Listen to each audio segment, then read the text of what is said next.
What about jail? I know that you brought up the possibility of jailing such sheriffs recently. We have, and it's a two-step process. One is, as governor, I could unilaterally use my office to take funds away from Travis County that had been previously granted to them under governor's grants for criminal justice reasons, and we defunded them to the tune of more than $1.5 million.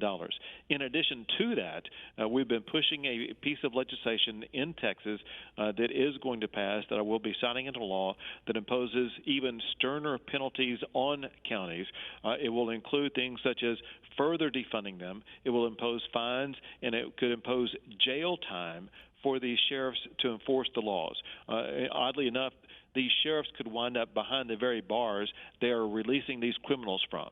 That is, and here's the argument that I hear from the Nancy Pelosi's of the world, and I guess some of the governors as well. And we've already had the governor of, the mayor, I should say, of New York City, of Los Angeles, of Chicago, already come out and say, oh, no, I don't care. We're going to fight to get those funds. But here's this incredibly insane argument. We want to make sure that the illegals, they don't say illegals, are okay with reporting a crime. So if they see a crime, we don't want them to be afraid to go to the police. I mean, that is the most ridiculous thing I've ever heard of, at the expense of having all these people in who some are going to commit felonies and murders and rapes, and some are potentially going to commit them. But you want to make sure that they feel comfortable enough if they see a crime to report it. I never heard such nonsense in all my life. Well, it's a bogus argument, because here's the premise of that argument, that they're saying that they are going to promote obeying the law by promoting lawlessness. And so it's a flawed strategy, but the flawed strategy is proven by Nancy Pelosi herself because of what happened to Kate Steinle near Nancy Pelosi's district.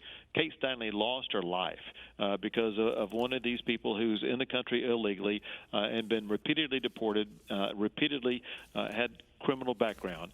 And this is something that Americans cannot and will not tolerate, and that is crime by public policy because of neglect of enforcing the rule of law. America is a nation based upon the rule of law, and these liberals who are abandoning the rule of law are compromising the safety and well-being of our fellow Americans, and Texas and the Trump administration are not going to tolerate it.